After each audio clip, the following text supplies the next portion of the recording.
എനിക്ക് ശരിക്കും പറഞ്ഞാൽ മെൻ്റലി ഭയങ്കര റിലീഫ് കിട്ടുന്നുണ്ട് കേട്ടോ. കാരണം നിങ്ങൾക്കൊന്ന് പറഞ്ഞാൽ മനസ്സിലാവും. ഞാനൊക്കെ എൻ്റെ ജീവിതമേ ഈ ഒരു സീറ്റിന് വേണ്ടി ഇപ്പം കൊടുത്തിട്ടുള്ളത്. ഇപ്പോൾ വേൾഡ് റൈഡൊക്കെ പോകുമ്പോൾ അറിയാലോ, 24 മണിക്കൂറും വണ്ടിയുമായി ടച്ച് ചെയ്ത് കിടക്കുന്ന ലൈഫായിരുന്നു കഴിഞ്ഞ 4-5 മാസം.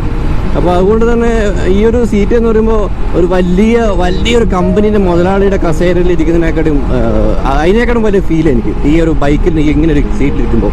കാരണം ഒരു എന്താ പറയുക, നമ്മുടെ മനസ്സിൽ നമുക്ക് ഏറ്റവും കൂടുതൽ സന്തോഷം കിട്ടുന്നൊരു നിമിഷമാണ് ഒരു വണ്ടിയിൽ ഇങ്ങനെ ഇരുന്നിട്ട് ത്രോട്ടിൽ കൈ കൊടുത്തിട്ട് ഇങ്ങനെ ഓടിക്കുന്നത്. അതൊരു രസമാണ്. അപ്പോൾ കുറേ ദിവസം അനങ്ങാതെ വീട്ടിൽ ഒരു പരിപാടി എടുക്കാൻ പറ്റാതെ, വണ്ടി ഓടിക്കാൻ പറ്റാതെ ഇരിക്കുക എന്ന് പറയുമ്പം എന്താ പറയുക, അതൊരു വല്ലാത്തൊരു അവസ്ഥ കേട്ടോ. പറഞ്ഞാൽ മനസ്സിലാവും. ഇപ്പോഴും കേരളത്തിൽ ഒരുപാട് യുവാക്കളുണ്ട്, മുറ്റത്ത് വണ്ടിയുണ്ട്, വളരെ സങ്കടത്തോടു കൂടി നോക്കുന്നുണ്ട് ഒന്ന് ഓടിക്കാൻ പറ്റിയിരുന്നെങ്കിൽ. ഒരു പുരുഷൻ തൻ്റെ പ്രണയിനിയെ ഇഷ്ടപ്പെടുന്നതിനേക്കാൾ കൂടുതൽ അവനെ വണ്ടിയെ സ്നേഹിക്കും. കാരണം പെണ്ണ് തേച്ചിട്ട് പോയാലും വണ്ടി തേച്ചിട്ട് പോകില്ല. അതാണ് അതിൻ്റെ ഒരു സത്യം.